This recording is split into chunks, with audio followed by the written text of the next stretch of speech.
Salut tout le monde, c'était une sacrée soirée européenne hier soir. La presse s'en donne à cœur joie. Déjà avec l'équipe qui parle d'un Monaco d'arrache-pied face à Bologne. Un but inscrit par Thilo Kehrer à quelques minutes de la fin permet à Monaco de signer une troisième victoire en 4 matchs. Le LOSC sauve 20 points face à la Juventus. Titre La Voix du Nord au sujet du match des Lillois. Pour l'équipe, c'est le point de la résistance, qui parle d'une équipe qui a arraché ce point grâce à une immense solidarité collective.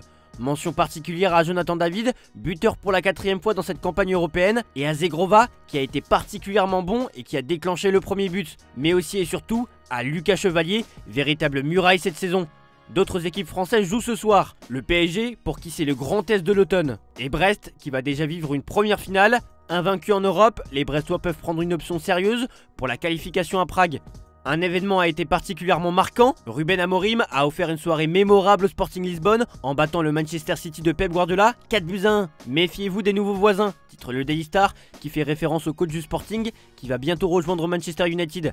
Malgré un but rapide de Phil Foden pour City, l'équipe d'Amorim a renversé la situation avec un triplé de Victor Gyökeres et un but de Maximiliano Araujo. Cette victoire marque la 3e défaite consécutive de Guardiola, toutes compétitions confondues, la première fois depuis 2018. C'est la 2e défaite la plus lourde de la carrière d'entraîneur de Guardiola. Bernardo Silva a déclaré après le match que l'équipe était dans un endroit sombre et a parlé de la nécessité pour tout le monde d'être meilleur et d'élever ses standards. Guardiola a rejeté cette idée et a affirmé qu'il s'agissait d'une meilleure performance que face à Bournemouth le week-end dernier. Malgré cette victoire de l'équipe d'Amorim, l'ancien attaquant de United, Dimitar Berbatov, se montre sceptique quant à la capacité de Ruben Amorim à instaurer efficacement son système de jeu en 3-4-3 à Manchester United. Il lui faudra du temps pour ajuster les choses et peut-être introduire de nouveaux joueurs qui collent mieux à ce système, a déclaré le Bulgare. Au Portugal, la presse est en extase après cette performance.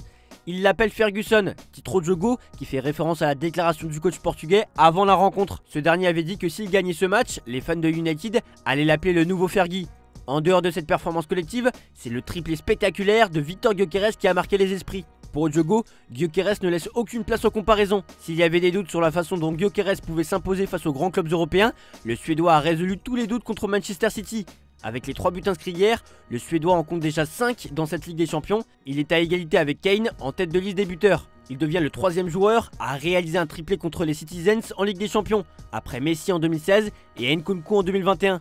Pour Marca, Gyökeres a dévoré Erling Haaland, qui lui est complètement passé à côté de son match en ratant notamment un penalty. Dans le Manchester Evening News, on parle de l'avenir du Suédois.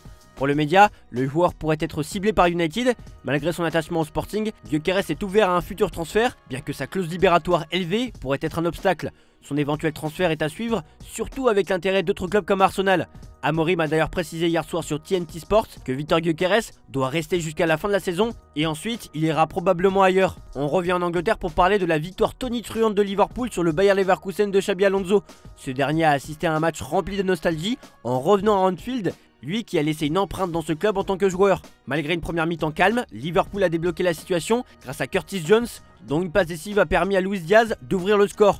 Diaz et Cody Gakpo ont ensuite ajouté 2 buts en l'espace de 3 minutes. Luis Diaz a marqué son premier triplé pour Liverpool et a mené l'équipe d'Arne Slot à une victoire décisive et à une première place au classement en Ligue des Champions. Le coach néerlandais a bien repris le flambeau après le départ de Jürgen Klopp. On vous propose d'ailleurs sur notre chaîne secondaire une vidéo sur Liverpool, pourquoi cette équipe va tout écraser cette saison. Bon visionnage. En Espagne, rien ne va pour le Real Madrid. 4-0 et maintenant ça. Titre Marca qui parle d'une équipe qui répète les erreurs du Classico dans un match médiocre. Et le prochain match sera à Anfield contre un Liverpool intraitable. Morata met le Real Madrid dans la crise, surenchérit le média. Pour As, le cauchemar continue.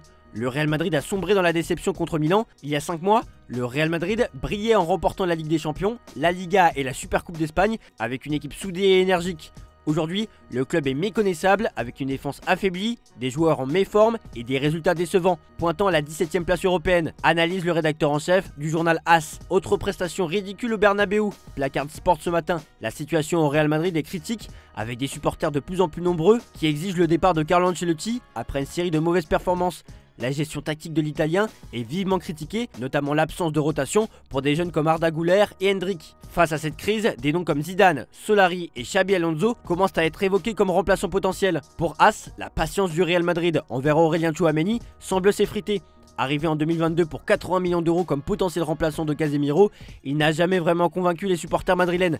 Il a été impliqué dans 2 buts encaissés, perdant le ballon et manquant d'intensité défensive. Ces erreurs ont suscité l'agacement du public qui l'a sifflé à sa sortie du terrain. Mbappé en prend aussi pour son grade. Mbappé met des buts, je sais que tu es très bon, comme c'est écrit sur ton CV, mais c'est ce qu'on veut voir. Si tu es si bon, marque face au Barça. 3 face à face qui finissent dans les mains du gardien. Je te voulais pour ce genre de match, pas pour mettre 3 buts à Osasuna. C'est lâché le directeur de AS, Thomas Roncero, au micro de Chiringuito. On termine cette revue de presse en Italie, le Real Milan, titre le Corriere dello Sport. Milan Galactique, ajoute la Gazzetta dello Sport. Milan a dominé le Real Madrid grâce à un jeu solide et opportuniste, avec Morata, Leao et Reinders en grande forme. Cette défaite renforce la crise madrilène, avec des critiques acerbes envers l'entraîneur. Milan de son côté a fait un pas vers les huitièmes de finale avec une prestation impressionnante. Le Real a montré un manque de rythme et de cohésion, tandis que Milan a excellé par son organisation et ses contre-attaques. La Gazzetta parle aussi de la performance de Rafael Leao. Le Portugais a orchestré plusieurs actions importantes, notamment en participant au premier but et en servant Reinders pour le troisième.